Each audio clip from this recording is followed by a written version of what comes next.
Sa video natin ngayon, we will try to solve this problem. Determine the beam reactions using the three-moment equation. Now, sa problem na to, we have a prop beam and then merong overhang na portion. So, our points for the three-moment equation, di ba, mas maganda kapag yung points natin are along the same elevation. So, don't pick this as your first point.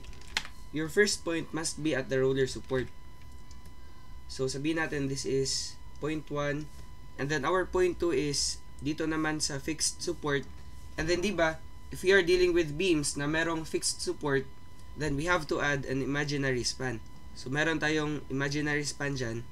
And then, this would be our third point. Ayan. Now, we first have to understand kung ano yung positive effect, ano naman yung negative effect.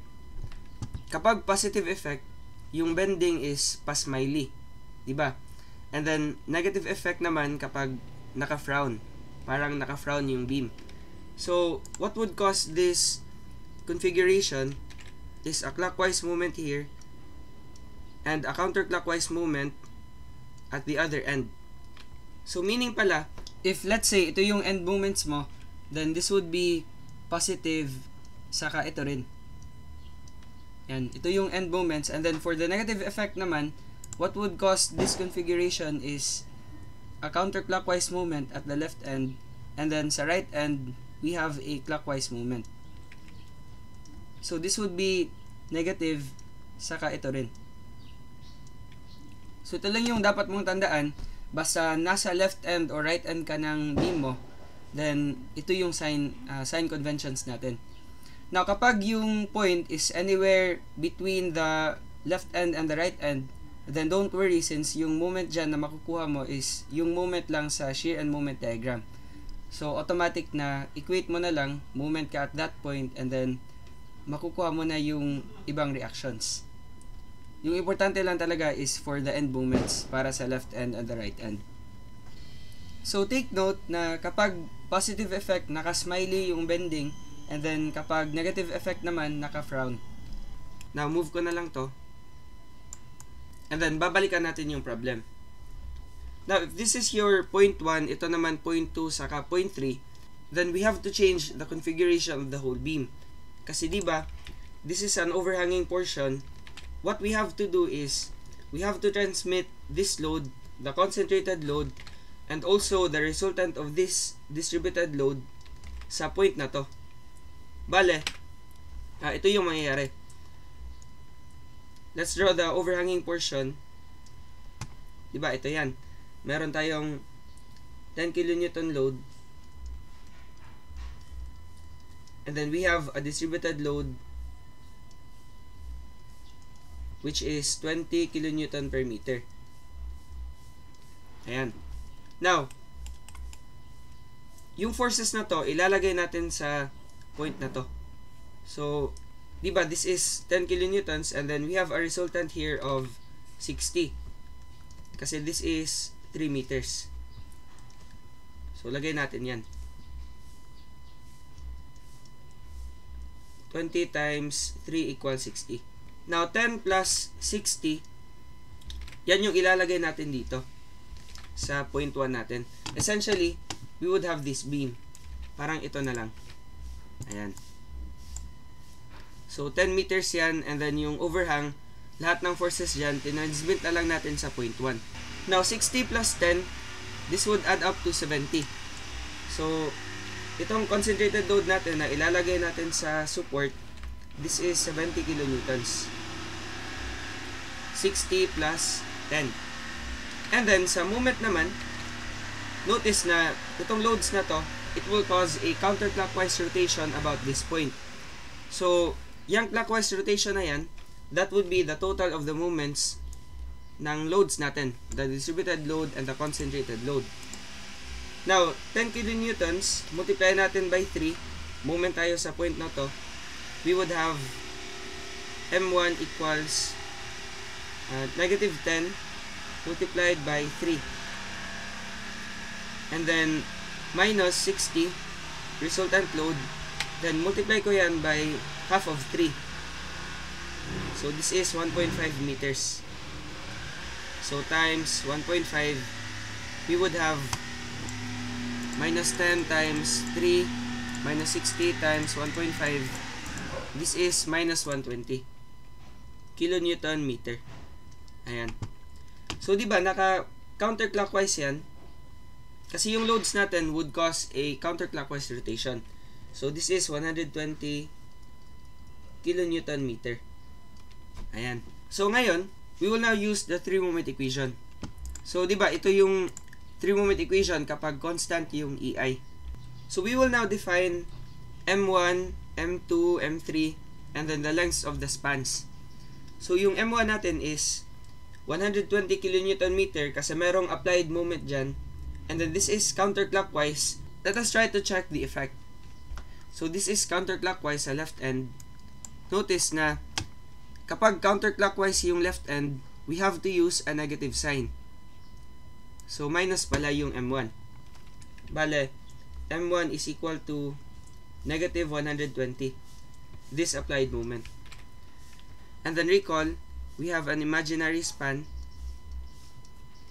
So again, 0.1, this one, and then this is 0.2, 0.3 is nasa imaginary span. Now our M2 would be the reaction at the fixed support. So this is still unknown. And then M3, nasa imaginary span yan, so this would be equal to 0. Virtually non-existent. And then L1, our L1 would be 10 meters. And then our L2 naman is, yan yung imaginary span, so virtually non-existent or pwede mong lagyan ng 0. So again, this is L1, this is L2. Now, diba, itong factor na to, this is for the first span, and then ito naman para sa second span. Now, our second span is imaginary, so this will be equal to 0. Wala na yan. And then our H1 and H3, both of them will become 0 since lahat ng points natin are on the same elevation. Walang difference in height from 0.1 to 0.2 and from 0.3 to 0.2. So, automatic, this expression would become 0. So, ito na lang yung isosolve natin. Yung factor na yan. Now, take note na itong 120 kilonewton meter, this is already accounted for by M1. So, sa factors natin, yung isasali lang natin are the concentrated loads and also the distributed load. But itong concentrated load, andyan kasi yan directly sa point 1, so it won't cause a factor. Now, balikan nga natin yung factors natin. Ito yung pwede natin gamitin for the concentrated load, and then ito naman para sa distributed load. Now, for the concentrated load, notice na 6A barred A over L would be 0 kapag yung value ng A is 0. Now, yung value ng A is 0 since the concentrated load is directly at this particular point. So, automatic, this would be 0 para sa 70 kilonewton load. Now, para sa distributed load naman, we can use WL cubed over 4. So, ito lang yung magiging factor natin. So, we can now form the 3-moment equation. Our M1 is negative 120 times L1, which is 10. And then plus 2, M2 is unknown. L1 plus L2 is 10 plus 0. And then plus M3 L2, that's non-existent, so plus 0 lang. And then plus 6A1, barred A1 over L1, this is WL cubed over 4, involving the distributed load. So, W is 20, the length is 10, cube natin, and then divide by 4. Again we are using this formula. And then equate natin yan to 0. So, M2 would be, gamitin na lang natin calculators natin. So, minus 120 times 10 plus 2M2, then multiplied by 10 plus 20 times 10 cubed divided by 4. Equate to 0. Solving M2, we have negative 190 kilonewton meter. Now, if this is our M2, ano yung implication yan? What is the direction? Dito ka dapat careful. Kasi again, kapag ito yung configuration, we have the positive effect and the negative effect. Now, kapag clockwise yung moment sa right end, then diba, this is the negative effect. So, kung titingnan mo, the sign for M2 is negative 190, therefore, we follow the negative effect. So, kapag negative effect, clockwise yung magiging moment sa right end. Therefore pala, M2 has a direction na clockwise. So, lagay na lang natin yan sa original beam. This would be 190 kN meter. Clockwise yung direction. So, we can now solve the reaction at the roller support and the vertical reaction at this particular point. So, we can take moments about, let's say this is A, and then ito naman B. Moment tayo sa B to obtain AY. Lagyan na lang natin ng arrows dito.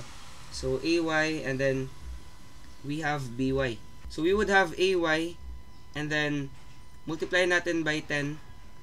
10 meters yung moment arm niya going to B, and then minus 70 this load, and then multiplied by 10. And then ano pa? We have 120 kN meter. This is counterclockwise, so minus 120. Then minus the resultant of this load acting at the center yan. So 20 times 10, this is 200. And then our moment arm is half of 10, so 5 meters.